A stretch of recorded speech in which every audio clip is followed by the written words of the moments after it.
జయభవాని అందరికి నమస్కారం అండి. వాళ్ళు అయితే కనుక అమ్మవారి గుడికి వెళ్ళామండి.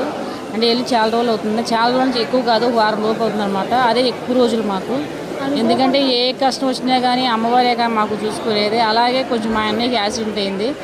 ఇంకా అసలు ఆ బాధ తట్టుకోలేక ఇంకా నేను ఇంకా గుడికి కూడా వెళ్ళట్లేదన్నమాట 2 రోజులు బట్టి. కానీ ఏ బాధ వచ్చినా చెప్పుకోవాలంటే మా అమ్మే. అమ్మ తప్పించి నాకు ఎవరూ లేరు. ఏదైనా సరే అమ్మవారి దగ్గరికి వెళ్తేనే నాకు ప్రశాంతంగా మనసు బాగుంటుంది అనమాట. వెళ్ళేటప్పటికి అమ్మవారికి పల్లకి సేవ చేస్తున్నారనమాట. అలా నుంచున్నాం అన్నమాట.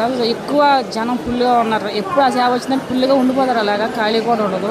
కానీ బాగా మాకు దర్శనం అయ్యింది. అమ్మవారిని బాగా కూడా చూసాము.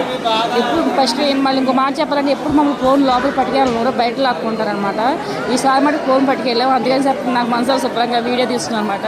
బయట అమ్మవారికి దండం పెట్టుకున్నాం. శివయ్య దగ్గరికి కూడా వెళ్ళామండి. వెళ్ళిన తర్వాత మటుకు అక్కడ వీడియో తీయనివ్వలేదు. తర్వాత అనవసరం వచ్చాము ఇక్కడికి. అమ్మవారి ప్రసాదం మట్టుకి అది కూడా తోపులాట ఉండదండి. లైన్గా వెళ్ళడం తింటామండి. మా వీడియోలు వస్తే కనుక ప్లీజ్ లైక్ చేయండి.